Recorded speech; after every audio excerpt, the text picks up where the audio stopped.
Monday, December 11th, 2023, official meeting of the Town of Corte Madera Flood Board is called to order. This is the time when there's open forum for anybody that wishes to speak to an item that is not on the agenda. Anything that you wanted to bring up unrelated to what we're going to talk about, and you would have an opportunity to respond to later. Is there anyone in the audience or on Zoom? No hands raised on Zoom. Okay. Want to call for approval of the action minutes from June 2023. Motion to approve. Okay. Second. All in favor? Right. Aye. Okay. Okay, so it's nice to have a turnout of interested citizens. We're going to have RJ introduce the shoreline adaptation engagement effort. Excellent. Thank you, Chair Bundy. First off, I want to thank everyone for coming. This is an important topic for us all here in Corte Madera. And, years ago, we started a climate adaptation process for several years, and we're coming back to re-engage the shoreline group. And really today, we're here to talk about what that looks like and get your feedback. And with that, I will pass it on to our town manager, Adam Wolf. Thanks. And first off, just thanks for having me. This is my first opportunity to actually participate in the flood board meeting. So thanks for having me. And for those that don't know me, my name is Adam Wolf. I'm your town manager. And prior, about a year and a half ago, I was the planning and building director since 2014. So hello to everybody who's here, both online and in person. And thanks for being here in person. We often don't get that many attendees in our meetings, so it's great to see everybody here tonight. As RJ said, I do want to mention, we do have some handouts. If you haven't received or don't have a copy, there's a couple of handouts on the, which is just a frequently asked question document that you're welcome to have. You can take those covers. I know we're going to have some opportunity for public comment. Just to follow up on what RJ mentioned, I thought, we both RJ and I were a part of the climate adaptation assessment work that was done a few years back and ultimately ended with the acceptance by the council of the assessment. And I think certainly during that process, we heard loud and clear that really there were several individuals in both Mariner Cove and Marina Village who felt like we just didn't do enough outreach and didn't bring people into the process at an early part of that process and the early stage. And so really what we want to do, and I think this is really important, is to be very deliberate and about engaging our residents, community members who live in the areas affected by flooding the most, which are many of the people who I see here tonight. The flood board, who this is the work that you do as well. And just have a robust period of time where we're sort of having a discussion and hearing from our residents and community members about what's important to all of you. And what really the town should be focused on moving forward. Obviously, part of that, we're going to go over some of the vulnerabilities that we discussed during the assessment process and hopefully come to some consensus by the end of this process. And we'll talk about project goals and want to hear your feedback on that as well. But hopefully come to some consensus about what the town, where we should be putting our resources in terms of identifying next steps, both for the near term, medium term, and hopefully for the long term as well, and sort of re-engage on what that roadmap looks like. So with that, I think the council has approved some funds for this process. I thought it was really important that we just devote a period of time, and RJ as well. Like I said, we have probably at least through the spring of next year, devoted just to reaching out and having conversations with our community members.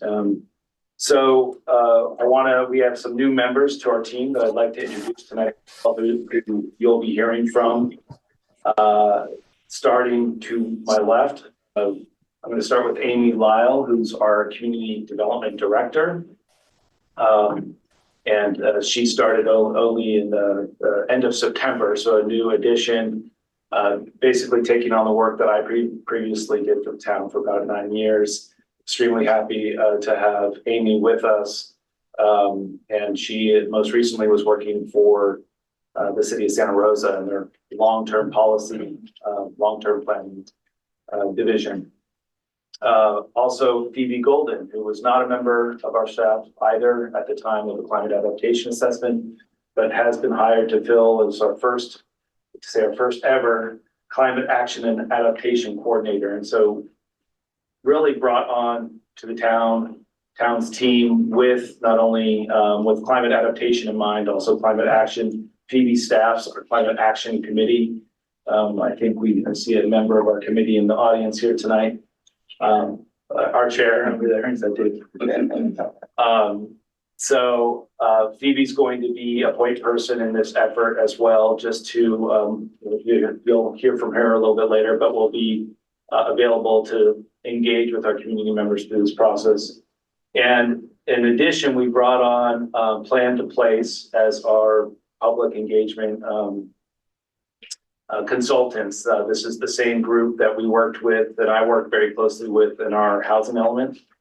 If you recall, we did a lot of work in just sort of trying to get the word out and trying to get input into the housing plan that the town adopted earlier this year in June. And so Plan to Place is founded by Dave Javid, not here tonight, but with us tonight is Quentin Freeman from Plan to Place. And so helping us really facilitate the discussion, think about how to best engage and put on events and different types of engagement for our community members, receive input, and then ultimately summarize the feedback we get into a format that is really understandable and easy to read and work with, put it that way. So, and then working on communications as well with us. So we'll be hearing from them tonight. And with that, I just wanted to say that I think this is really important work that the town has in front of us. And we're here really to work with our community through this process. So I will hand it over. I think we're going to start with the agenda overview. Or... Yes. Okay, great. Thank you, Adam, and good evening, Plug Board members. It's nice to be here, and it's my first Plug Board meeting as well. So thank you for having us, and welcome to everyone who's joined us. Really appreciate you showing up and taking the time to listen to our presentation this evening. So after this overview, we're going to go into some of the background of flooding issues in our shoreline neighborhoods and their causes, as well as the background for this engagement effort, which has already been shared a little bit. We'll give an overview of this engagement effort and its goals as currently proposed. As mentioned, that's what we're really looking for your feedback on this evening. We'll do a walkthrough of the website and all the resources that are on there, resources for people to stay engaged in this project. And then finally, we'll go through next steps and opportunities to get involved as this project moves forward, as well as have some time for public comment. So just so everyone knows, the public comment period will be at the end of this presentation. We're planning to have about 3 minutes for each speaker, just to keep it even and equal among everyone, although there may be some opportunity to have repeat comments if we have time. I think we wanted to have a little more open dialogue. So instead of everyone trying to cram all their thoughts into 3 minutes, if there's time left over, we'll come back and then offer more than one chat. So I know that was one of the critiques we had on some of our other processes when we're here at Flood Board, is people only get their one chance to talk. So, so yeah, we can all be respectful of everyone's time, then hopefully we'll all have more than one opportunity to comment if you'd like. Yeah, and then just to note, again, here at the beginning is that this is just the start of this process. So this is not the only time to give your feedback and input on this project. So we hope that you'll stay engaged and keep giving feedback throughout. So with that, I'll pass it over to RJ to kick off the presentation. Great. Okay, so I wanted to start with just a little bit of background and kind of how we got here. So back in 2018, the town applied and successfully received an award of Caltrans adaptation planning grant for Senate Bill 1. From winter of December 18 through May 21, there was a 2.5 years of engagement. There was a technical advisory committee. There were a lot of back and forth with regulatory agencies, really to build out this goal for climate adaptation for the town as a whole. And that wasn't just limited to shoreline. That really included a number of vulnerabilities. But this document is designed to be the framework and foundation for staff and elected officials and the community to use to make informed decisions. Slide, please. Oh, there's one. Skip to go back forward. Go to 2 more. Got reordered. Okay, sorry, back. Okay. Anyway, there was a screen where I was going to show kind of the 5 things that we focused on in that document. So it was inland flooding, it was sea level rise, it was wildfire, it was drought, and it was streaming. Thank you. So from there, we also, as mentioned, there was a component about shoreline. This is a piece that was taken from the Marin Sea Level Rise vulnerability study that was inserted into our document. Really just part of the effort was to understand our vulnerabilities. And so just something I wanted to point out based on, that information was, even in a scenario in the future where we might have 10 inches of sea level rise, it identified, many structures and areas that are vulnerable. So, and those are most denoted here by some of these red buildings that you might see in the image. So it's the intent here isn't to scare anyone. It's not to cause any sort of rise, but it's really just to educate and plan ahead as best we can based on the information we know. Next slide, please. For those that are, longtime residents of Corte Madera, this might be a common sign or site that you see on a sunny king tide in Mariner Cove. Some folks are pretty used to it. Others might be surprising for the first time. If you add on precipitation or higher tides, then it can definitely be more drastic. So, next slide, please. So this is when you've got an intense downpour. It can be already, crossing over the entire roadway and well into people's front yards. That was October 24th, 2021, when we had a pretty significant storm event. Next slide, please. And so what are some of the reasons for this happening? It's definitely not just sea level rise. One of the larger factors that we learned through the climate adaptation assessment was for this particular neighborhood, settlement. We have engineered results that show that there's been several feet of settlement since the original development, and there's in some areas several more feet left to go. And so even at our baseline in terms of tidal influence, just based on subsidence, this condition could get worse. Other factors are just, storm drain infrastructure no longer adequate. So, those were installed, built, 1950s and 60s, and with settlement and other things, they're just not functioning as well as they were day one. Standards may have changed too. So that's certainly another issue to consider. These neighborhoods are right on the bay, so they do have the potential to be susceptible to wave run-ups. So wave energy, storm energy causing waves, another factor. We've got, the El Nino type events and et cetera. Next slide, please. Going back, here's a little more discussion about settlement. Here is some of these, neighborhoods being built, and a lot of this information and engineering analysis is based on the thickness of bay mud. Bay mud is an unconsolidated soil, and so over time it can consolidate when any load is put on it and will settle. So, for instance, we know that in some parts of Mariner Cove, it's 90 or potentially 100 foot of bay mud, and as of 2000, I think it's 2006, these numbers are from. Since the development of 1950 to 2006, those those severe thickness bay mud areas were 3.5 feet of settlement with an estimated 2.2 remaining. So those are just things that we really want to understand, acknowledge, plan ahead for. Next slide, please. Separately, there's the whole discussion about future sea level rise, and what does that mean, and what level of risk is that? And we're not here to say we know exactly what's going to happen. We're applying the forecast, the models that we believe are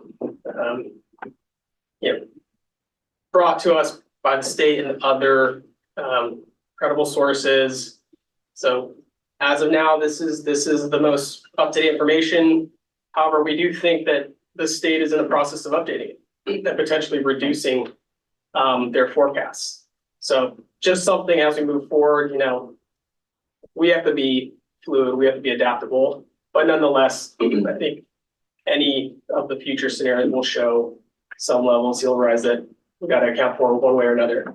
The other concept here on the right image is, in addition to rising tides, there's the concept of rising groundwater. So, what can that do? It can make some of your storm drain and sewer facilities not function. It can make the cost of repairing them or improving them more costly, plus a number of other things. So again, we want to better understand that, do the best we can to plan for a good future for Corte Madera. Next slide. And as Adam mentioned, we really did roll a lot of this out as part of the climate adaptation assessment.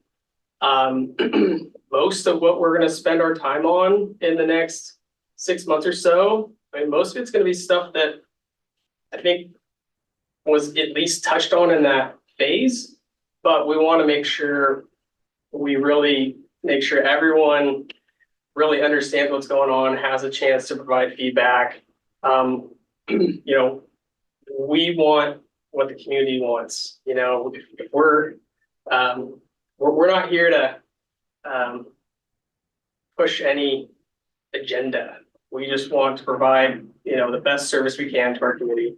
And so back then, maybe things probably moved faster than many people had wanted, or perhaps people weren't aware of the discussions for the earlier years of that process, and they felt like they weren't included in that. And we want to make sure that we go back and we have those dialogues and we make sure that everyone feels included now. And so that's why we're here to re-engage on shoreline concepts. And with that, I'll send it back to the team. They'll go through the website. We also have some other specific areas that we're going to re-engage, for example, on the hillsides, but that'll be its own kind of little subset project or exercise. But just want to give some context of the prior work and how we got to where we are now.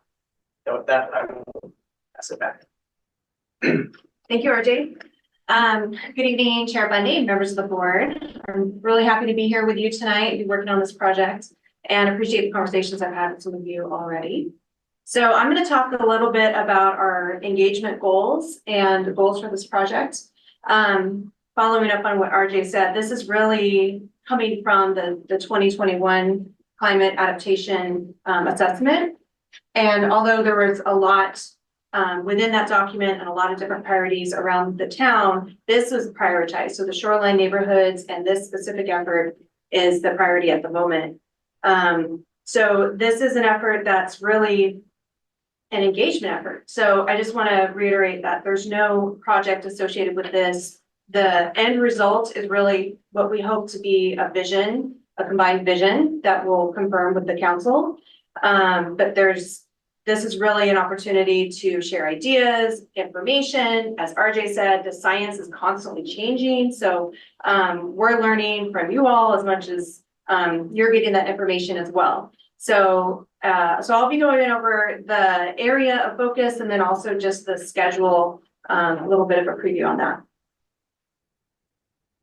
So this is the area that we're focused on. These boundaries roughly correlate with the floodplain, the 100-year FEMA floodplain. And so although this is an effort where we want to hear from everyone, so if there's others in the town that would like to contribute and on this effort, we're open, but this is our targeted area. So we're really looking at Marina Village, Mariner Cove, some of the commercial areas, as well as the portion of the Marin Estates. So this is really where the primary focus is. And let's see, we can move to the next slide. And then we want to also just talk about what this project will entail. So it's been a while since we've talked about this, since the assessment was adopted.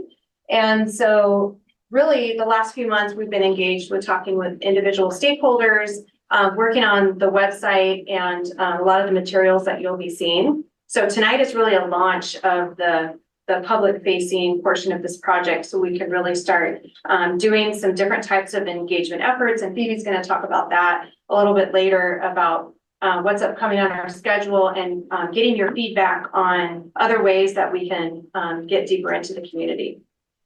Next slide, please. And so here are the proposed engagement goals. These are proposed, so we do want your feedback. Essentially what we want to do is engage with as many residents and stakeholders as possible. And so we're happy to see as many people that are here. We had the sandwich boards out in the neighborhood. So I think a lot of people were able to access the website and knew about the meeting tonight, which is great. So we'll continue to use those because it appears to be effective. And we have a lot of people on Zoom as well. And we really want to share information about current vulnerabilities and just what is the range of options? What are the possible adaptation measures that could occur to add protection to these neighborhoods? And then really just listening. So we know we don't know everything and there's so much is evolving. So as much as we can, we want to be able to put ourselves in a situation where we can hear from you all. So if that means coming to your neighborhoods or there's meetings coming up or anything, we would love to know about that. And then, as I said, the end of this project is really a vision. So it's a combined vision on what to do and what information we're using and what information comes out of just the stakeholder process. So nothing's defined at this moment, and we hope over the next few months to be able to get closer to just having a kind of a collective understanding of how we move forward together. So with that, I think I'll pass it on to Quentin. Hi all, I'm going to share my screen and walk us through the website for this project.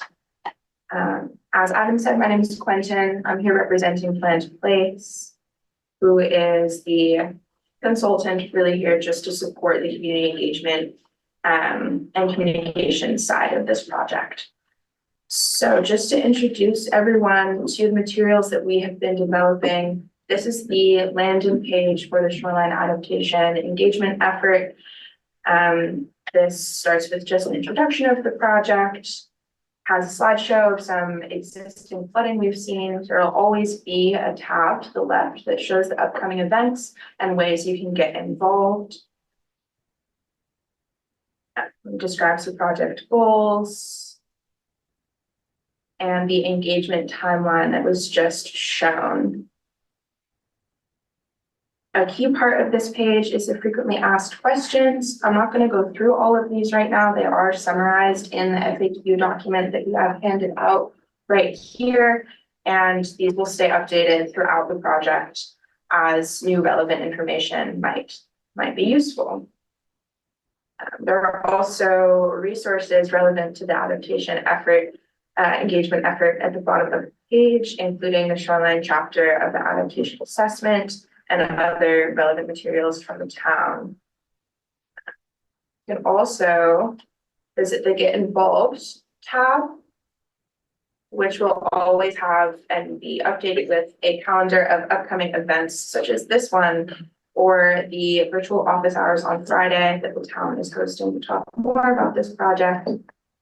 Really, the goal with this is to be a catch-all for any questions you might have in any ways that the town is putting out there for the community to get involved.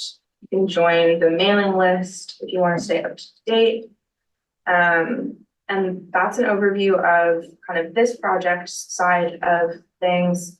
Just for reference, this website also will house the adaptation efforts for the Central and the Hillside projects, which will be unfolding in the future. Again, really just to be a catch-all for the town's work on engaging the community in climate adaptation. Thank you, Brendan. I will share my screen again to wrap up the presentation.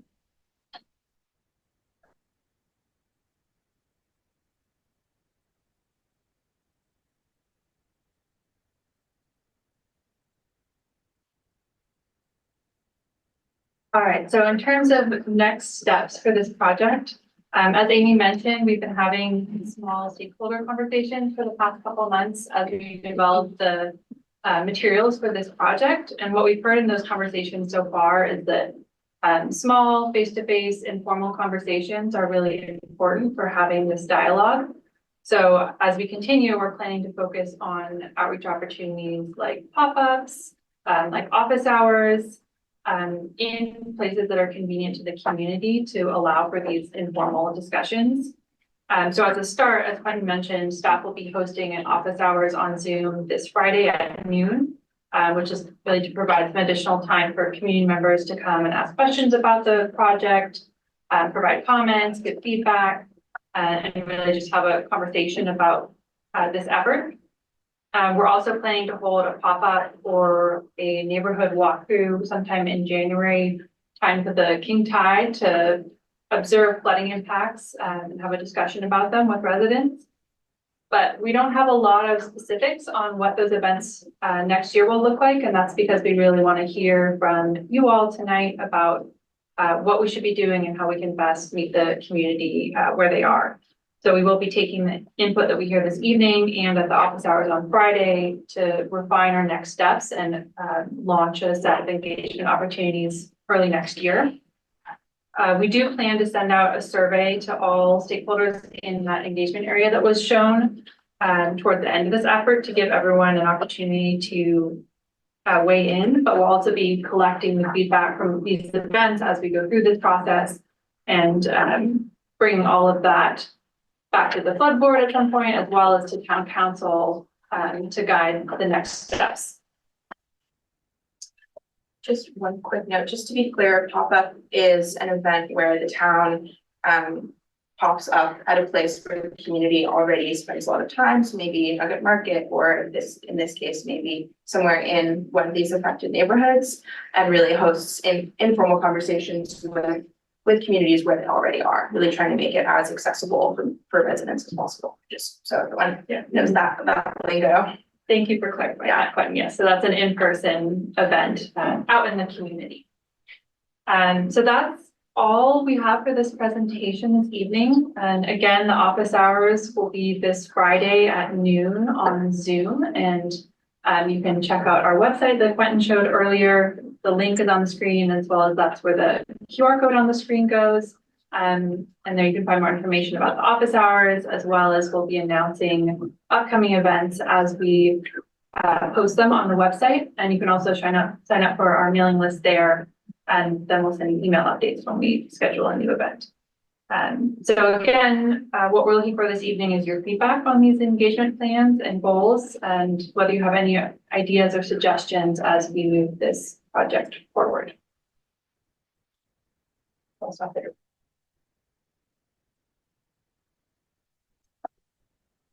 First off, any questions by the flood board? Presentation? I've got one actually. Just quickly, how many people are already on the email list? I would have to check. Okay, but there are people who've already expressed interest and stuff. Yes, there's been a couple folks who I think have signed up through the QR code on the A-frames that were out there, as well as we've also included some residents who were involved in the previous effort and indicated their interest. Are we automatically on or do we need to sign up? I can make sure you're all added if you're not already. Thank you.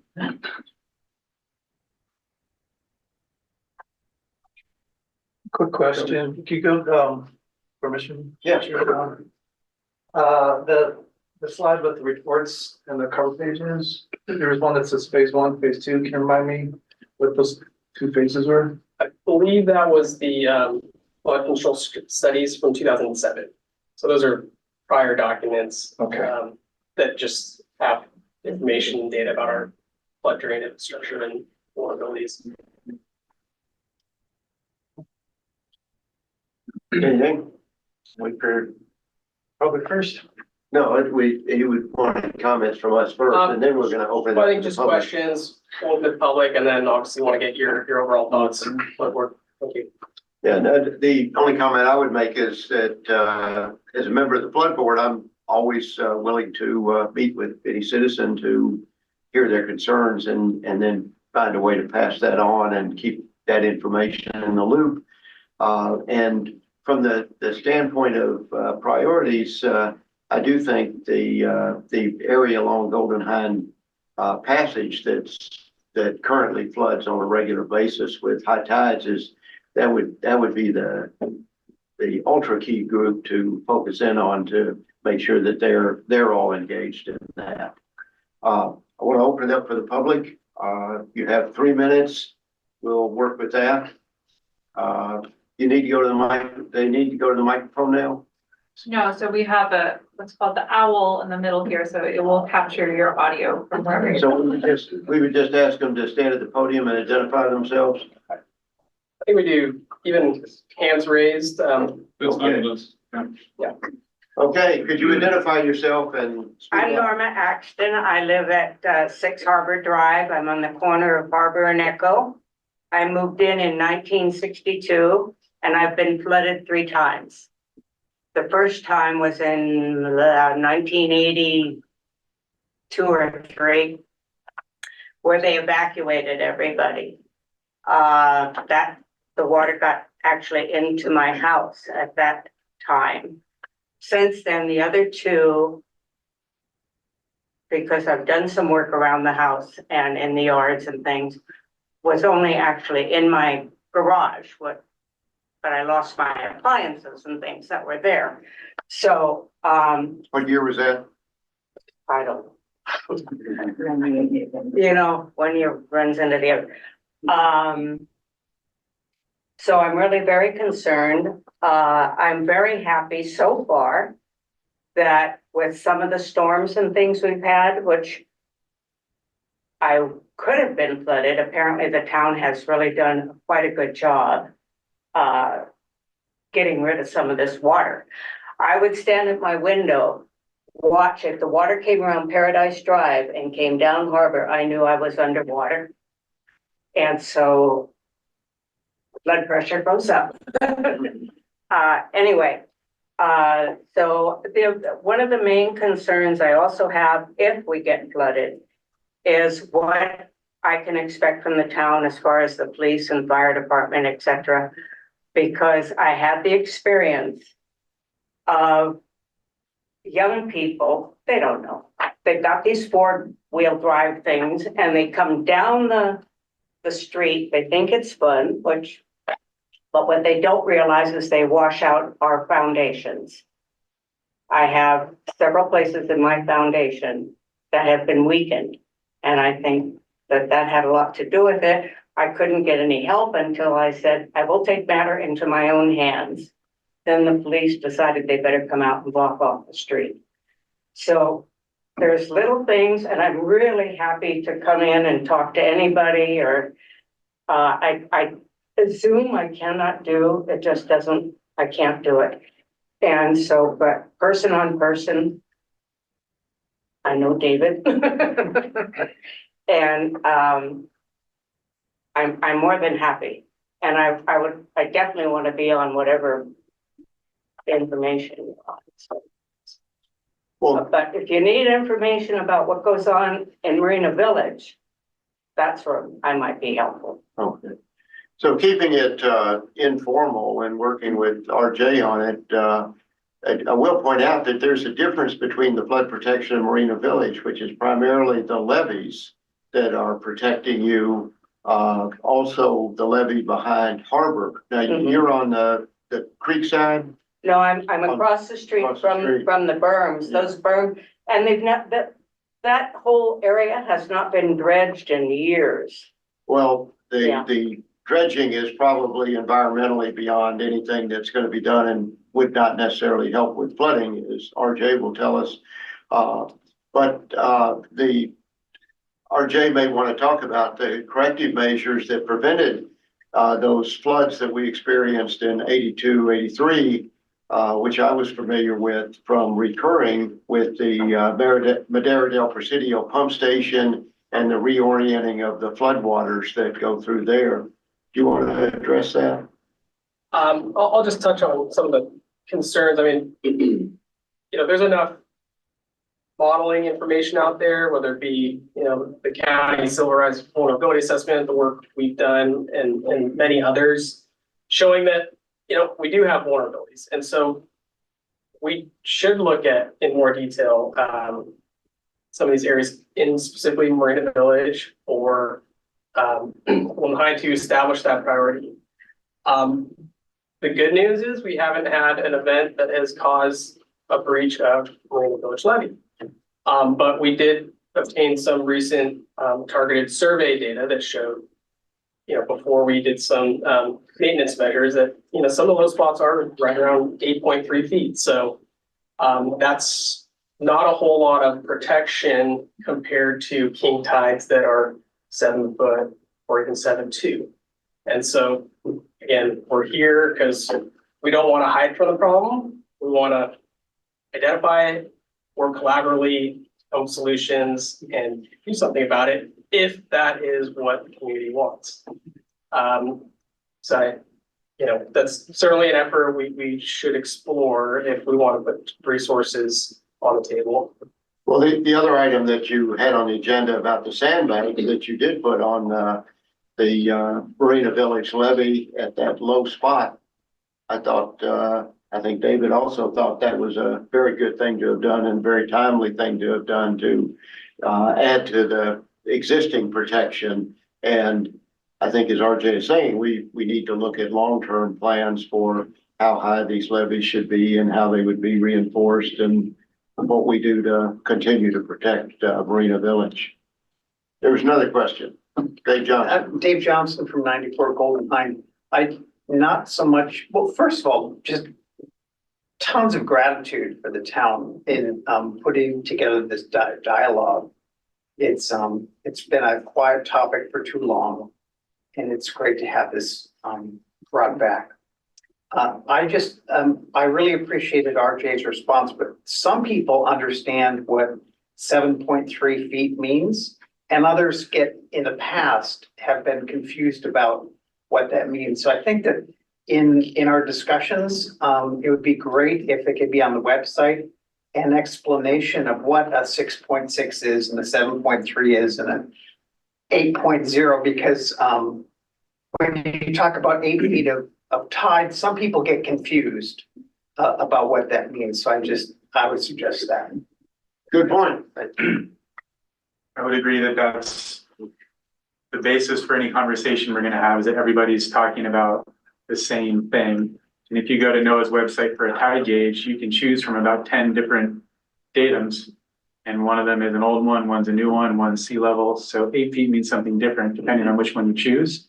So I think we do have to put on the website exactly what datum we're talking about. And from there, it's going up in tens of feet. And, when I was a kid, I thought my mom made the best fried chicken and mashed potatoes and gravy. And I'd always make a little lake with my mashed potatoes and then make a little low spot in it. And do we really know where all those little low spots are without all being on the same page with the datum? And I don't think we do. So one of the things is surveying the shoreline and knowing exactly what a certain tide means. And the second thing is an understanding of how the tides work, which I thought I understood. But then you look at what a predicted tide is, and you can predict it exactly based on where the sun and moon are. But then depending on storms and what the air pressure is, it can be higher or lower. So for us to understand what the maximum deviation from an expected tide can be and when those conditions occur, that's also important. So we all need to know what is an 8-foot tide exactly and how much worse could it be than the predicted 8-foot tide. And from there, we can say, okay, how big of an issue is this and what do we need to do? But I think you're right. We all need to be on the same page first. I would just build on that by saying you showed RJ a great photo of a sunny day on the Golden Hind. Tell people what that tide is, because a lot of people are as lost in the data. But when you say, like, this is what you can expect at a 7-foot tide, which is not the highest tide that we can get, then everybody at least visually knows what we're talking about.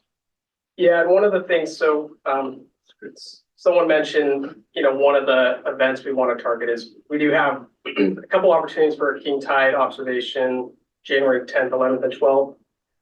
So potentially 1 or 2 events where we actually are there at the time that the tide is predicted to be high. And I think the highest one right then is, I want to say 6.8, but that's still a pretty good number to give you a sense of what it looks like. And whether we do it in one day and visit both the Green Village Levee berm, or whether we do a separate day and then go to Golden Hind and ebb tide, that will help, I think, establish that baseline where we can all then have conversations that are more productive, based on what we've seen on that day.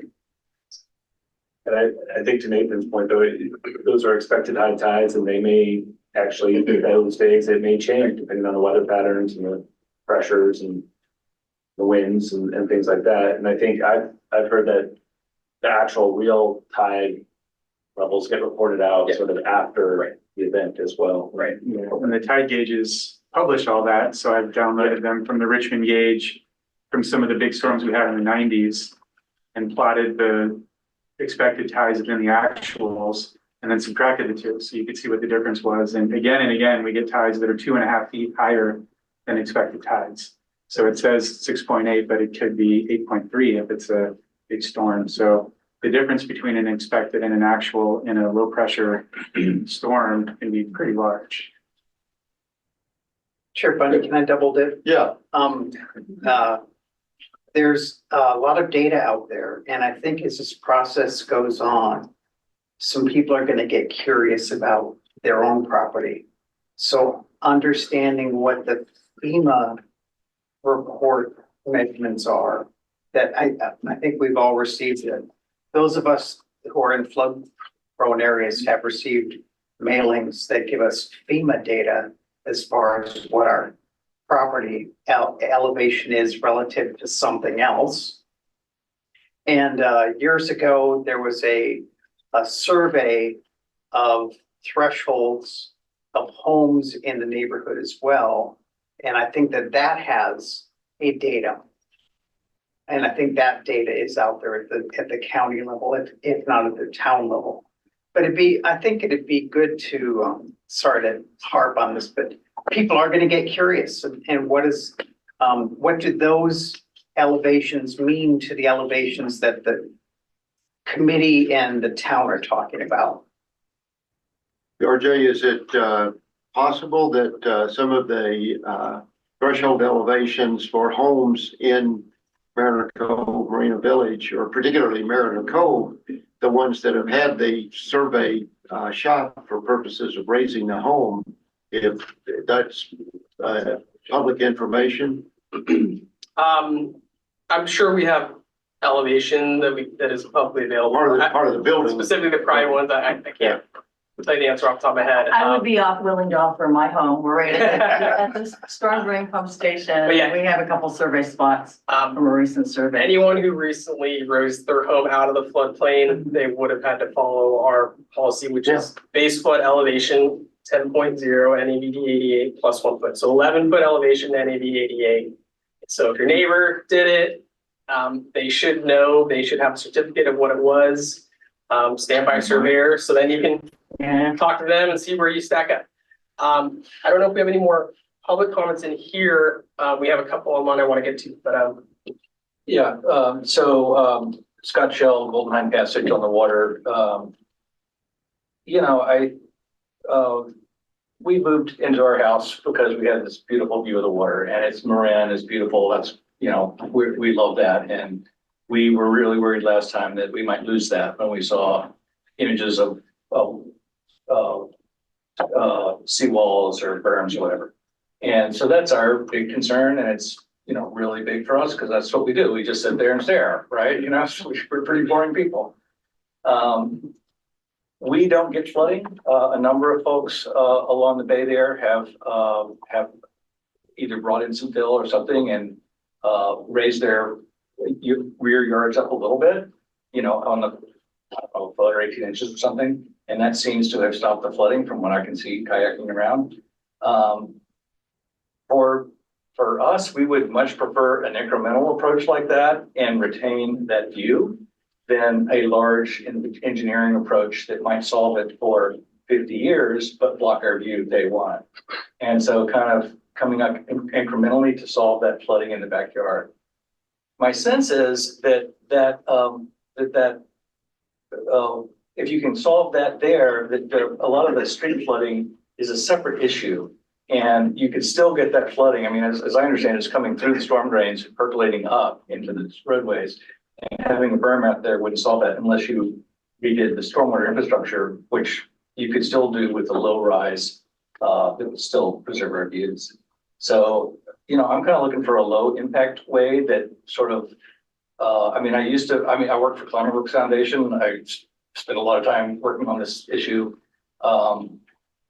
I think that, I used to think it was going to go up a lot faster, and those predictions have been coming down. And I'd prefer not to build something out there that's going to impact us until we actually see those numbers come out.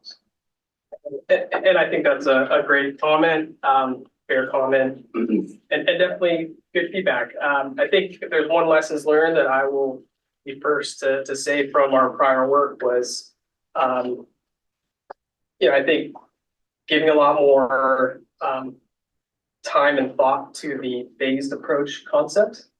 I think having said that, there may be opportunities from grants that may not be there if we do the phased approach, but ultimately, if that's what town wants and feels is the best interest of them, then, as staff, we want to support them. We want to protect our residents who want to be protected and do what we can. So I appreciate that, and by all means, we're open-minded to those creative ways to tackle these problems over a long term. And then on the storm drain side, we are about 70% done with the storm drain master plan. So we've been at it for at least 18 months, and that really is the other piece that we didn't have back in 2019, 21, and 2021 was the understanding of how things will work with the inland flood control infrastructure. And so we actually feel like we can now put all the pieces together and really have a solid path forward on how to go about improvements. So, and is that something that's something that we can look at and take up? Yeah, we will. I don't know if it'll be at the next flood board meeting, but certainly early in the first half of 2024, we will come to the flood board, present our draft results. And then based on feedback at some point shortly after, we'll take it to council and so on and so forth. It'll be out there for public comment as well.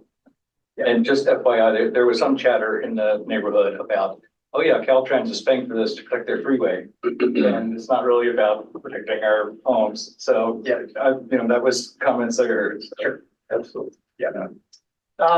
Scott, I was curious, do you know what elevation your threshold is at or your yard is at? I don't. My neighbor recently raised her house and I can ask her. Yeah, so you would be able to extrapolate from where she raised it to, Yeah. it should be around 10 or 11 at this point, whatever the requirement was. And so you could just really get a good idea of where yours is at in relationship to that, and where a 8 or 9 foot tide would be in relationship to coming up potentially in your backyard. A lot of neighbors have brought in, fill over the years. I've done that. I've brought in 5 yards a year for 40 years now. And I've built the yard up to protect the backyard. The other thing that RJ and engineering have done, though, is to put check valves in the storm drains. And so where we were experiencing the tide water coming back through the storm drain into the street, these check valves generally tend to work if they're not clogged or anything, and they generally tend to be pretty effective. They may not completely stop it, but they slow it down to the extent that the tide starts to go back down before it's actually gotten in the street. So I think that's been a very successful engineering program here in Corte Madera that RJ has been doing. And most of the ones that have experienced tidal flows back through them have check valves in them at this point. The problem at ebb tide, there is a check valve there. It doesn't seem to work quite as well. And then the whole area is low. So at a king tide, it just, comes in between the houses in that particular area. So it does come through the house, come between the houses. Yeah. In that low area on ebb tide, and it's come through, other places, although, as I said, some people have brought in some fill just to raise the backyard up to prevent that. We'll go here, and then we've got 4 hands raised I want to get to online. Perfect. Manny Albato on 283 Golden Passage. So thank you all in this town for getting us all together and doing this. I work for another local jurisdiction doing emergency management. This last 2022 to the 2023, we really stepped up with the help of the Department of Public Works locally to really get on top of our like FEMA recovery and mitigation money. And it's something, it sounds like you all did a lot of surveying, and that's kind of the first step. But I know the county Office of Emergency Management right now is redoing their local hazard mitigation plan, which is pretty extensive. It would really help to get some of that information into there in order to recoup both damage and mitigation money. And there's a lot of money we have for basically reimbursing consultants. We got $70,000 in consultants reimbursed to help with this. So it's just something I advise. And then the other thing is, what's going to be the plan moving forward for determining what like interventions get selected or pitched? Yeah, I mean, this effort is primarily what we would call a planning effort, planning engagement. But within there, we have some opportunities to take a look at some of the models and try to set some of these priorities and identify, which one is the bigger concern sooner, and really try to start working toward them. So. I would say that's exactly what we want to have this conversation about, is what are the priorities of, what does an incremental approach maybe look like? And maybe that splinters off into 3 or 4 priority projects to start working on that have different timelines. And certainly there is a funding component of this too. I mean, we want to tap into if there are funds available that for some of the work after this initial phase of just engagement. We can hopefully collectively come to some consensus about next steps. But we certainly would like to tap into the funding that's available. So, we're aware of the local hazard mitigation plan. I think we're scheduled to get that hopefully adopted in January. Potentially January. We understand there's funding tied to that, but and we'll look to sort of incorporate maybe what the county's done there into whether this process or otherwise. I think there is also a public Hudson period along like that. It's all right. It's out right now. I think it's actually on our website. Our town website is the draft. Yeah, so. But, and I just want to applaud everyone here and online for being here and participating, because that's what we're after. A couple years ago when we did this, I'll just be honest, it did feel a lot like this. We had a lot of support from many of the people that were in attendance. And then as we started to approach council, we had another group of people that came in kind of toward the end and were not so receptive to these ideas. So we're really leaning on all of you to help us get the word out, really get all your neighbors, interested, educated, and, we really want large numbers to support this. That furthers any potential justification for investment by the town. So, and with that, I'm gonna take a couple online. All right. Yes. Okay. We have Roger Sullivan. You're free to talk.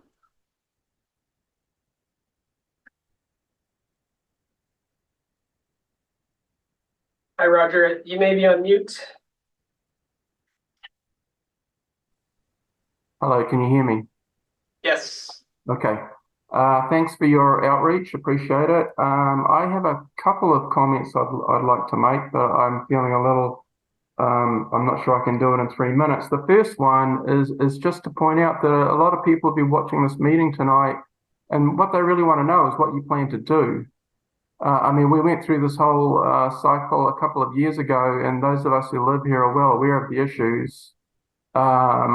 And we, in the last cycle, we had disagreements about the plan at that time. And so, of course, we're all anxious to know what your plan is this time around.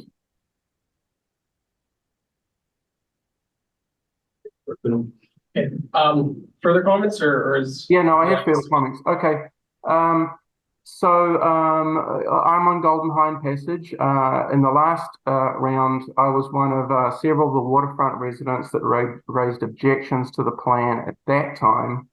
At that time, the town was gearing up to spend tens of millions of dollars of mitigations, including a levy. And the justification of it was based on the state projections for sea level rise. Yeah. And one of our main problems with the plans at that point was that all of the justification for all of the money that was planned to be spent was based on the 1 in 200, that is 0.5% chance projection of a 7 to 8 foot sea level rise by 2100. The state's actual most likely projection was like a maximum of 1.2 feet. And we were very concerned that all of this money was going to be spent to build these enormous levees for a 1 in 200 chance projection of what sea level rise might be like. And what concerns me right now is that in your initial presentation, you're still using those curves of the 1 in 200 chance of sea level rise. And that bothers me because it's not realistic, and we would much rather, just like the last time around, see any plans that you're making based on the much more plausible and likely sea level rise, which is a very small. As I said, I think it was 1 foot 80 years from now. Would you like to comment on that? Yeah, I'll just say a couple of things. I mean, you asked what the plan is. We don't have one legitimately right now. I mean, that's why we're doing this effort. We want to hear what this community of residents, we're going to engage other stakeholders as well, but what you think the plan should be. And maybe that obviously there's more study that would need to be done for anything that is actually infrastructure. I can tell you we're hearing about, in our immediate stakeholder meetings, we're hearing about Golden Hind Passage and some low points there. We've talked about, the Marina Village burn, and it's great to have these comments and stories so we can help to understand what actual plans we should focus on. And so that's really what we want to hear from you. And so your second part of your comments there is great. It's helpful for us to hear that these projections that, and going for, some sort of major engineer, the second time we're starting to hearing this concern about a levee in the backyards of some of the homes, that's a concern, and we should really focus, what I'm hearing is focusing more on the very immediate near-term potential issues and maybe into the medium term, but not based some sort of solutions on a 2100, year 2100 sort of projection that may or may not be accurate at this time. And so I'm rephrasing sort of what you said, but I think those sorts of comments, we want to have the opportunity to hear those during this next 3, 4, 5 months, so that then we can sort of come up with a strategy that really tries to address as many people's concerns, also hopes, and really, most importantly, we want the feedback that there's an understanding that we should actually, though, have a strategy to try to address flooding, both for now and then moving forward. And so I think that's what's most important for us to hear, that this is worthwhile and that we need to address this in some manner. Yeah, what I see from the standpoint of the flood board is the importance of finding out what the community wants, how they would like to see it phased in and implemented as the threats of sea level rise become aware to us. And maybe we'll get lucky and these projections of 3 to 6 feet of sea level rise over the next 80 years don't really come through, but we will have had plans that we could implement if that projection did hold true, but that we won't build things until the threat is really closing in on us, so that we don't get ahead of ourselves on this or spend a lot of money that potentially may not need to be spent. That's my thought. Yeah, and Well, if I go just butt in, that's all great, but I'm concerned that you're still using that graphic, right? So when you're describing the situation today, you use that same graphic that we were assured in the last round that was no longer the basis for plans moving forward. And yet there it is, it's still there on your description of the situation. It's still showing that 7 to 8 feet sea level rise by 2100, which again is the 0.5% likelihood. It just concerns me that there's still an alarmist element to the portrayal of the information. Also, all of the pictures you're using are of flooding that have occurred during rainstorms. And those of us who live here, who lived here for a long time, know that these flooding events are almost always 9 out of 10 from rainfall accumulating, not from high tides. And yet the way you're presenting the information, it is as if it is the tides that are causing these flooding events, when almost always it is actually not. Okay, thank you, Roger. So there is a table that goes along with this graph. No one in staff is trying to hide from it. It has a lot of more specific data points. This, to our knowledge, is the most current graph. Having said that, we have heard that this is being updated and it likely is going to be reduced.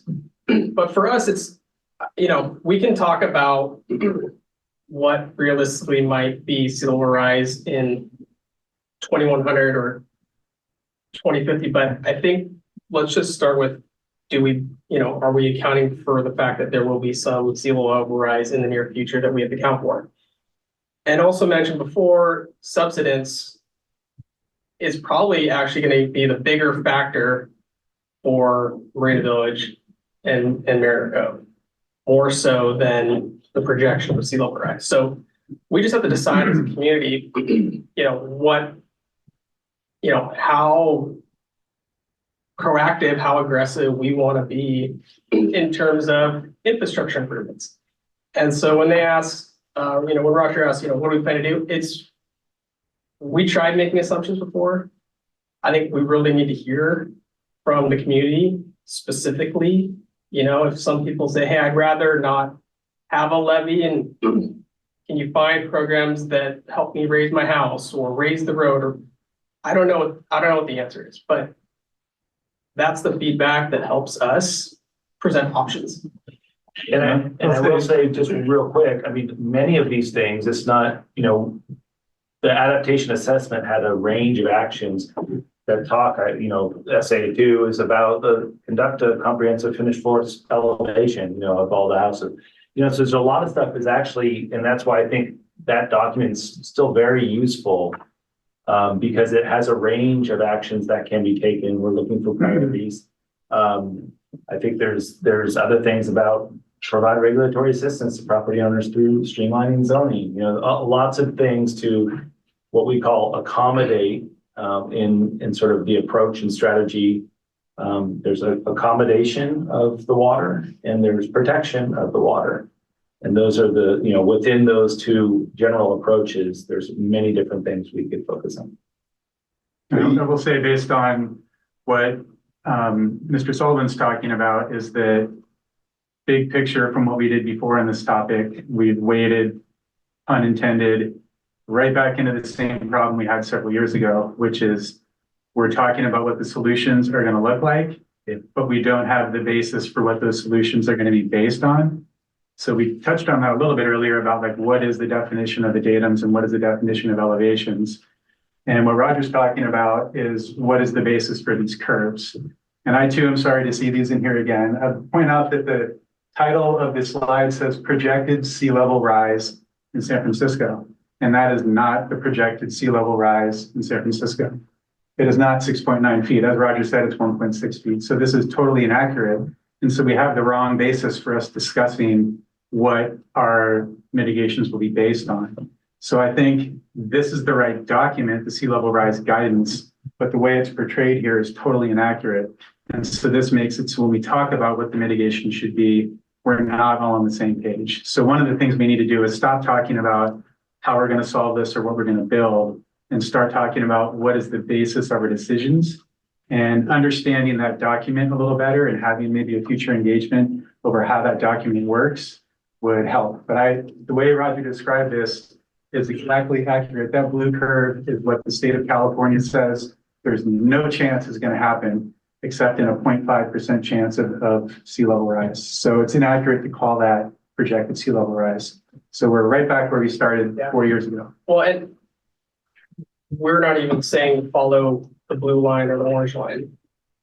So saying it's state guided, this is just. I'm just saying that's not what the state guidance is. That's wrong. So. And that's fair. Let's obviously use the most, accurate information that we have, based on, legitimate resources.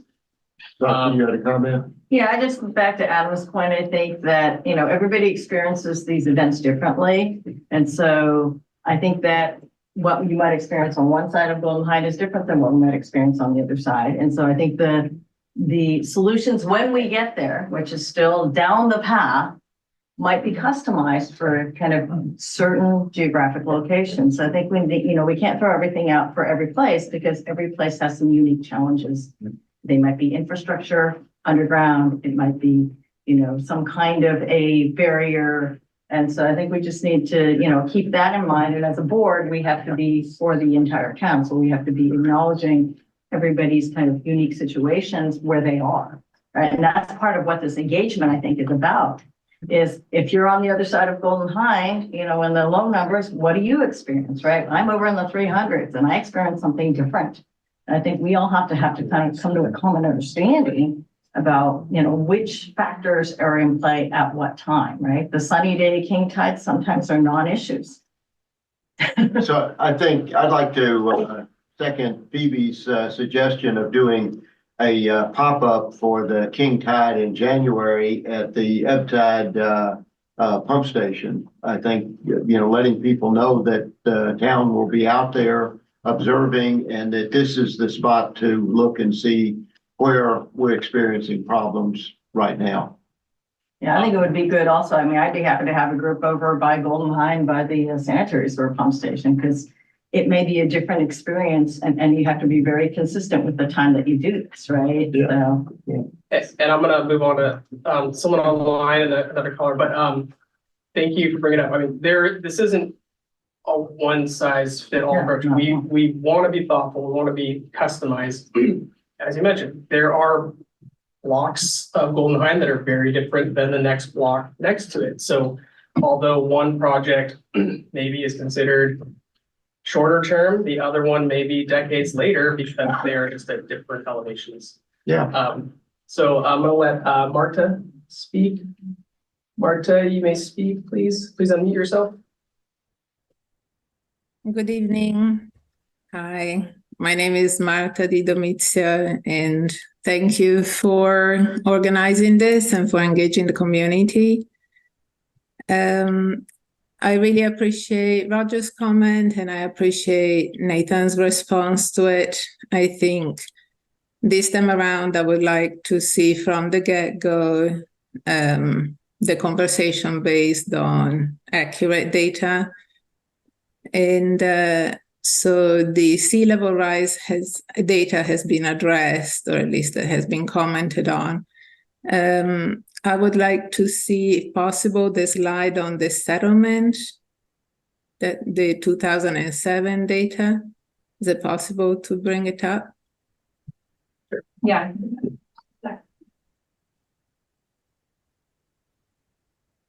Thank you. So this was shown to us or something similar during the last engagement period. And we had requested the original document and to have a look at these numbers and to see how the measurements were taken. And we were promised the document, but we were never given the document. So I would again ask if we could please see the document, because again, last time a lot of the issues came from the inaccuracy of the data that the solutions were based on. So that's my first comment. Second one is, I appreciate that the town is going out to the residents, asking for what we think the problems are, but it also sounds like you have done studies to assess areas of vulnerability in the town, and it sounds like you have some ideas, and I'm sure you have some ideas about potential solutions, not final solutions, and we're having conversations about that. But I would ask, when or are you going to present to us what you think or what your data says the areas of main vulnerability are and what your potential solutions are? I'm sure that many of the residents that are on this Zoom and that are there present in person would like to know, what is the extent of the adaptations that you are considering? Thank you. And then, yeah, Marta, yeah, I'm happy to do, I thought I sent an email with all those documents. I have a thumb drive that I'm happy to send you the full copy of those documents if you like. That one in particular is on our website. Those are on our webpage as well, under the appendices. So those are also can be downloaded at any time and have been up since some point in 2021. And then, so there was a part about the plans. I mean, so again, I think we made assumptions on the first time we had this with the climate adaptation assessment. We assumed that people were very much interested in a infrastructure improvement, such as a flood barrier. And then at that time, we were actually kind of told, how dare you propose something, because now you're putting our property at financial risk. So we want to hear from the residents in the community, like, do we want to research this more? Do we want to keep looking at this? I mean, I think to an extent, the town has an obligation to, do enough, but we need that public input. Yeah. And I think the climate adaptation assessment, one of the things it does do is just talk about the range of different approaches to address tidal flooding, put it that way. There are other options available, like, we want to hear if there are other types of flooding that need to be addressed as well, or more immediate, and what the priorities should be as well. So I think again, I would love to hear thoughts from we have lots of very knowledgeable residents who have been not only sounds like working in this field as well, and also have been living with the flooding, and so we do want to first just hear some of the options that our residents think would be good approaches based on their own assessment, rather than throwing sort of ideas out there. Certainly, I think we do have information that potentially we could share at some point about vulnerabilities or different areas that we think are likely vulnerable, and that's studies that have been done at the county level. I think we have some LiDAR information as well we can share. So that at least just talks about elevations and where low spots may be, whether that's on actual ground level or burns. So those are all pieces of information that we have. And a lot of those are on the resources section that Quentin showed at the bottom of that, the shoreline website. And that's where the flood control studies that this settlement data came from are on that page, as well as the Marin County vulnerability assessment that was completed and the shoreline chapter of the climate adaptation assessment, which does have a lot of this information. So those resources are all up there now. Yeah, and I think that would be definitely something at the office hours. You can say, hey, show me the LiDAR data in this section. And no one's trying to hide it. We'll just go over there and that's roughly 8 feet. It's roughly One suggestion might be kind of a glossary, because those of us work in LiDAR, it's an elevation data set, right? That the county maintains. And so maybe that's another level of education and resources, materials, in addition to what Nathan suggested with getting quantum datums and things like that. Is just, there's a lot of terminology associated with it that, those of us who are engineers, it's kind of comes off really easily, but you might maybe try to make it a little more accessible so people understand that what is LiDAR data, how's it collected, right? What's the accuracy of it, things like that. Yeah. All right, we got 3 more online I want to get to. So this one is John Harlow, please feel free to speak. Yep. Can you hear me all right? Yes. Okay, great. Yeah, thanks a lot for the engagement this time around. And I was involved, or at least I participated in one of the meetings in the last time around. And I appreciate that you put the signs up in the neighborhood so we know this was happening. And I live on Golden Hine, 73, just down the street from Bob. And my main concerns really are, I'm an active water user. I love being out on the bay. And so, from our family standpoint, protecting our access to the water and being able to get out on the bay is really important.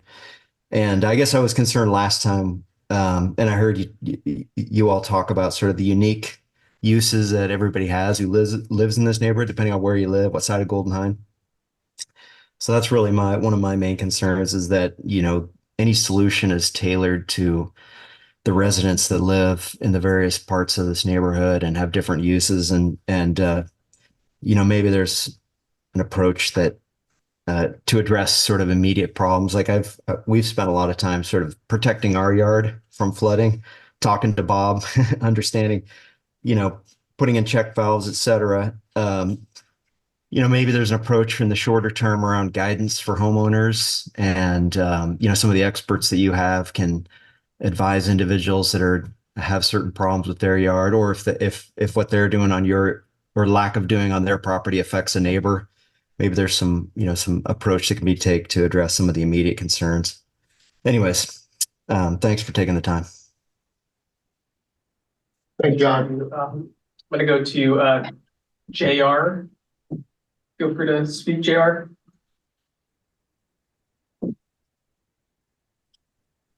Let's see, I think I'm unmuted there. We can hear you. Great. Listen, I wanted to, so JR Garibaldi, I'm here at 125 Yolo Street. So I'm on the west side of Mariner Cove. Our property abuts San Clemente Creek, and my family, we've lived here for about a decade. Love the community, had some involvement and engagement on the last go around. And just a couple observations. The first is, I think, a thank you to everybody sitting up there today for just what I feel is already a different start. Go around, the sandwich boards and all of the just outreach was a lot different than the last time, when I think some of us just felt like there wasn't enough engagement throughout the process. And I just want to acknowledge that, as well as what appears to be maybe even a number of new posts or other people that have been appointed to help with this. My opinion, we kind of went off the tracks a little.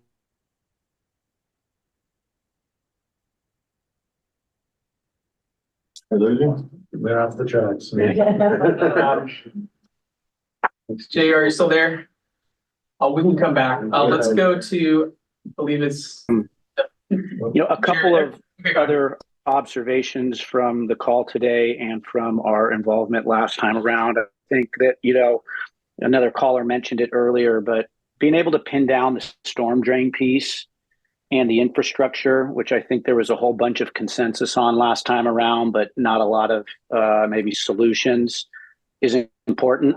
I think that just is something that's a lot probably easier to solve for in some ways. Money a lot, if so long as there's money for it, than the more thorny issue, which is how to prevent, flooding from king tides, which I think, we've heard already.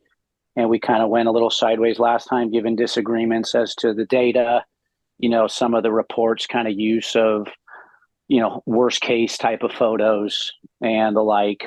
So I think, the more that we can, it sounds like there's already been advancements in the last few years on the storm drain infrastructure to address a lot of the concerns that some people have about the flooding on the street. The second, as has been noted by a couple of callers, I live on the water. And, it's really one of the reasons that I was drawn to this community. I think that my neighbors would share the same thing. Certainly people that have lived here for many decades, and then more recent people. So I think, not only to preserve the aesthetics that was referenced in a prior call, to also promote kind of what it is to live in the Mariner Cove community. And it is a community, as a prior person noted, it's a lot of access to the water. People enjoy getting out on the water. And so I think, when we were reading this report about some big seawall and, the risk of pretty much all of our beautiful tidal creeks turning into mud flats, there was a lot of alarm. So, and I think that kind of leads to my third point, which is, as we consider the options this time around, this incremental approach is important. And I think it's also important to just put everything on the table. And I totally grant Bob's comment earlier on the environmental concerns of the potential for dredging. But obviously we're dealing with an environmental concern here on the sea level rise. I mean, I understand there was some recent dredging in San Rafael. I get that it was a different situation, but I think everything to be back on the table, try and really promote why people live here and what makes this a great community, which is to really preserve the tidal creeks as best as we can, the water access, the views, and, really just coming at it from a homeowner's perspective, which is to also preserve property values, which I know in the RAS report kind of, there were some questionable suggestions made by maybe some of the outside consultants that were, not really going to preserve our property values. And, I think all of that is good, and the engagement is good. So thanks to everybody involved in kicking this off. Thank you, JR. One more on mine. The only thing I was going to comment on, JR, is just, he made me think about the difference between our climate adaptation assessment, which is really a long range planning tool. And I think now we're really trying to look at a shorter term, what are our goals for the next 10 to 20 years and 10 to 25 years instead of the next 100 years, to just kind of help focus our thoughts and ideas. Yeah, certainly seems prudent, especially to be able to, the further you go out on the projections, I think the more, probably different assumptions you can get from, the data. I mean, no one knows exactly what's going to happen in 20 plus years, right? So. Thank you, JR. Thanks, guys. All right, I'm gonna move to our last hand up I have online. It's hopefully I pronounced it right, Nabil. Yes, Nabil Tijani here. We can hear you. Well, to your point, I just wanted to kind of just step back a bit and say, I don't envy your position. It appears that we have a variety of stakeholders, a variety of goals, and in the context of a variety of impacts. We have young stakeholders, old stakeholders,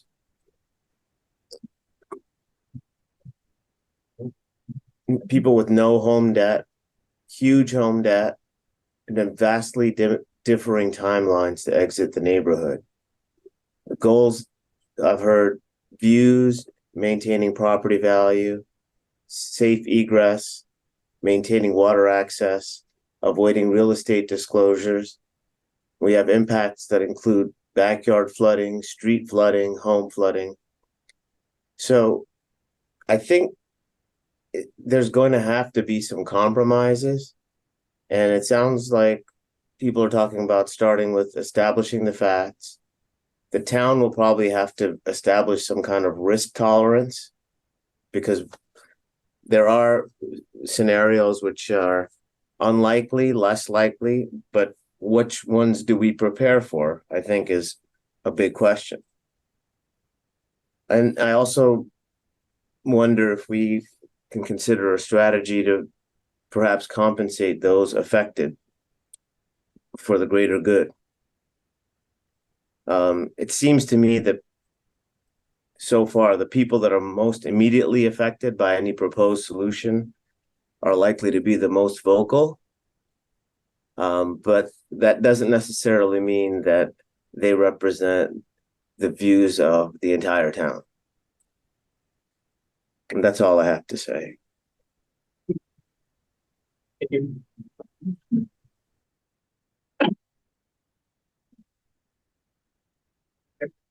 So as of now, we've gone through all of the hands raised online. I don't know if we want to take it back to the flood board or. I was just gonna say one quick comment, just listening in, Daniel Burley with 37 Staghound Passage. Hey, Iris. I've been in the neighborhood about 5 years, and I live along Pacific the park and near the Cove School, and I think the biggest thing for me is high tide and heavy rains. Like you showed that picture from October a couple years ago when it rained 6 inches in 3 hours. And I saw multiple houses on the street flood and the lot that almost flooded. And so to me, it seems like with climate change, like maybe this year we get a 10-inch rain in 2 hours, right? Like that could easily happen. And so to me, that seems like the most immediate need from my perspective. And it's just that simple formula: high tide and heavy rains, the waters can't drain. I don't personally have a solution, but it's good to be here just to kind of hear what the greater community is thinking about. But those are just some of my immediate thoughts. And also, it was just mentioned on the last call, I think, property values too. Like I love this community. Raising my kids here. But part of me is like, God, do I feel like I have to sell my house in Mariner Cove because my property value is going to go down and I need to exit? I don't want to, but I'm like, am I being forced to? Because it's just, that's the reality of the situation. So those are just some of my immediate thoughts. Yeah, I think that is a thought that a lot of people have, and I've been asked about that. And one of the things that I say is the town of Corte Madera, engineering, the flood board are all focused on finding long-term solutions so that the value of our homes remain and we get to have all the benefits that we like living in the community, whether you're sort of on the water or just the fact that you're in this really great community. So I think that's the goal of the town, to try to achieve that so that, people don't feel like their houses may be at risk or going down in value. I think the perfect storm is the king tide over 7 with a big storm that dumps a bunch of rain. And because when you've got the king tide, then there's no place for the rain to go. The check valves in the storm drains that RJ has put in, that only works really when it's not raining. So when it's not raining, those generally keep the tides from really big tides from getting into the street. But if it's raining, it's going to be there for a while until the tide goes back out. Right? Yeah, when the tide is high, the water is not going out to the bay. So if you have rain on the interior, the tide's high, it's got to wait for the tide to come down before it goes. Yeah. Okay, any other thoughts from anyone else? Okay, let's bring it back to the council. Sachi. I just want to say I appreciate everybody putting their thought into this, both on the town and from the community. It's a problem that needs to be solved. It's a challenge for sure. But we want to take in all that input. So thank you for everybody's time. David. Just to point out that a great start to the engagement, and I think I heard surveys were part of the plan. And one of the pitfalls last time is people are really busy, even though we advertised the previous meetings, everyone's got soccer games or something. So a suggestion was to get something in the mail. So just suggest sending out those surveys perhaps sooner rather than later. Nate? Yeah, just suggest that this was going to be like a long, slow walk, bringing everyone along to get to solutions for Corte Madera. And we've been talking about making sure everyone's on the same page, understanding sea level rise. We're working on storm drain master plan where they're understanding exactly what kind of rainfalls create what kind of runoff and building models around that. The other 2 of the 4 horsemen of the apocalypse here were also mentioned, which are subsidence. We want to make sure everyone understands the basis for subsidence and how fast it is. And the last piece that RJ mentioned was groundwater. The bay gets higher, land gets lower, there's more head pressure that will push water underneath land and potentially houses. So we need to understand how all 4 of those things interact, and we need to make sure we're all talking about it from the same basis, the same facts. So I think that's what Amy and Phoebe can help us with, and make sure we're all on the same page. And just to circle back to something, your point, Scott, about adaptive solutions. Again, I don't want to jump ahead to solutions, but I think the Chronicle had a great article recently about Foster City, which is just south of the airport. And there, it's not houses on the waterfront, but they did an iterative sort of levee, which is basically can be added to in the future. And they built it at a level that was kind of as low as it could be for the foreseeable future. But if there are issues in the future, it could be built higher. So something like that, and a number of other case studies around the country and around the bay, we could probably link to those on the page so we can see what other people are doing and what it looks like and how they're addressing issues of, not planning for 100 years, but planning for the next 20 years, for instance. Yeah, I think the things that everybody brought up were looking at specific solutions in specific areas and an incremental approach to it. And I think if we focus on the areas that are immediately flooding or the levees that are getting somewhat low and really need to be reinforced, we will have done some good over the next decade or 2. And we'll also see how these work, how these solutions work. I know it gets a little complicated raising the levees just because of the environmental impact that RJ has to deal with wetland vegetation that really try to avoid messing with. So it's a little complicated, but I think just focusing on the low-hanging fruit from the standpoint of where the immediate risks are and where there's immediate flooding is the direction we need to go. I was just going to add, since we have such a great audience for this, but is there a way that we are communicating these king tides to the community and making sure people are alerted before a big rainstorm of whether that tide is going to hit at the same time so everybody knows? Well, I think one of the strategies of doing these pop-up events during those tides is that those will be blasted out and communicated well in advance of us actually being out there. But But yeah, I think, we do, I thought we have some communications. Yeah, I on mean, that. Nathan probably knows all the links, but I mean, I often use an app called Tides, and wherever you're standing, you open it up and it tells you what it is that day. You can look forward and backwards. Good thing about Tides is you can predict it, what's out there. So the information's out there. It's as simple as Google searching King Tides 2024, King Tides 24 January. But I think well, through And this process, we can highlight it, and I think one of the other things we're looking for is like what types of engagement you think would be useful to bring everybody along in this process. So if there are, I mean, I heard some great ideas of like, come to my home, even, I don't know if we can all fit, but. A big back deck, you'll definitely see the tidal flooding. But I think during key moments would be really cool way of bringing people along and sort of seeing how different parts of the neighborhoods experience different, different events.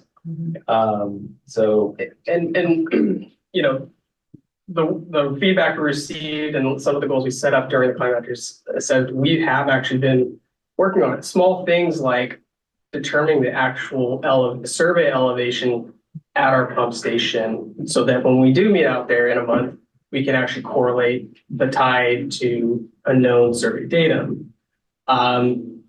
Also working on for the last 18 months the storm drain master plan. So now we're more up to speed on how that all works. So as we're having these big conversations, we can now tie them all together. So, I'm certainly encouraged and thankful for all the feedback today. So. Okay. Thank you, everybody. A couple of additional items to deal with. You've already discussed we've mentioned the sandbags on the Marina Village levee. Do you want to add some more on that? Sure. Just a quick photo. So we've historically put some of these, this is just a shot on Marina Village levee. This is on California Department of Fish and Wildlife, an historical levee. We did have this location surveyed in the last year and a half at, I want to say 8.3 feet.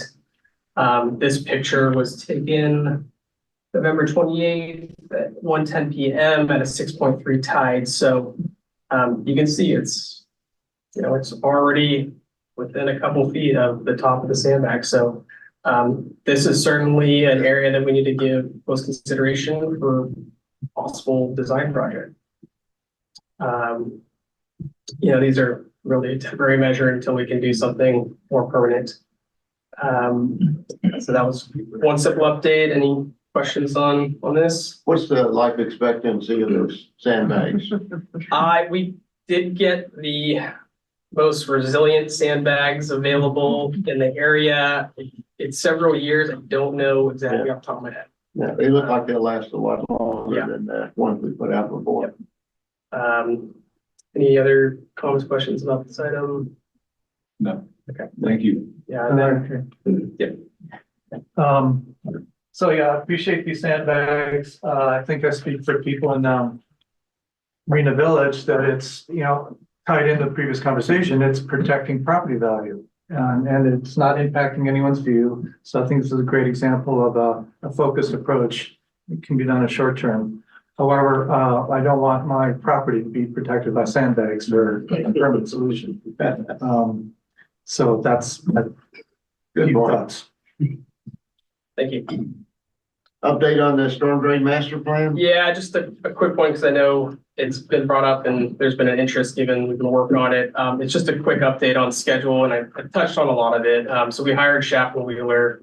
They're roughly 60, 70, maybe 70% done. We're starting to see draft components. They're setting our storm drain pump stations, our gravity storm drains. And so we're starting to see a lot of that draft work, and we're excited to be able to present that at a future flood board meeting, definitely in 2024. So just unsure whether that's going to be potentially the February or April meetings. So coming soon. Very good. Yeah. Any update on the culvert that goes under the Golden Hind? Pacific Queen? I do not We don't have a specific. Which one? If, I can point it out on my map. That's why I have it up. Runs right here. It connects all the new drainage on Civic Queen. They was gonna put a duckbill on the end of that culvert, but it was all corroded. I'll get back to you on that. Chris, he's out right now. Probably be the one with the most info on that one. No worries. Yeah. Oh, good. Give a public comment. You had a Oh, comment back behind you? sorry. Yeah, I have a question. Yeah. I'm here because of the storm drain master plan. I live on the lagoon on Chickasaw River. And we were told that the lagoons were analyzed as part of that. So just when it's about to be presented, could you also communicate to the lagoon communities? Because I think the lagoon communities would appreciate having a chance to hear about that as well. Yeah, absolutely. So yeah, as we discussed with flood board, the flood storm drain master plan is not just shoreline, it's inland, flood control networks and everything, including our lagoons or retention basins. So we did perform some drone surveys to get surveyed elevations, and we're looking at those to determine if they are adequate for the various storm events that we feel we should be planning for. And that will then determine whether a project may need to happen, such as dredging or other. So that's certainly one of the aspects we want to get an answer on as part of this overall master plan effort. Okay. Could I make just one, part of the reason we're interested is because the lagoon too has filled up quite a bit over the years. It's silted up a number of feet from what it was originally when it was created. So there's a big concern over, especially around the lagoon too. And so the community has a stake in hearing what is coming out of that master plan. Thank you. Yeah, and we've heard similar comments from residents on the new one, so. Okay. Future agenda items. Anyone? I'll make sure we didn't have any online public comment that missed, mind me going back on that, Chair. Nope, we're good. Okay. I guess I would like to see just an update on the changes that you made at the Eptide Sanitary Pump Station, putting the lip on it, trying to seal off where water was coming through, and the check valve that's in there, how that's functioning. We could bring that up at the next meeting. I actually have another question about one that you guys did a couple of years ago, right on the freeway exit coming down on the south. You guys carved out a little channel as the water's pulling around the freeway exit coming off the southbound 101 coming around. And I just didn't know if those needed to be cleared out with the rain. Okay, where we are on that. Yeah, happy to comment on that. It works really well. I just want to make sure it's maintaining. That is actually one of Caltrans is actually supposed to be doing that, although RJ in the engineering department took it on and fixed it. Yeah. Because they couldn't get to it. And so that was a really big ponding issue that you got resolved very quickly. Yeah. Thanks. All right. Meeting adjourned. Sorry, everyone. Future agenda items. I don't know if we can tie it into the pop-ups. I don't know if we're gonna be able to meet before the king tides come, but I really encourage everyone, if we can do a pop-up to observe how close it comes, especially at the Marina Village Lagoon. Okay. Good night. Okay. All right.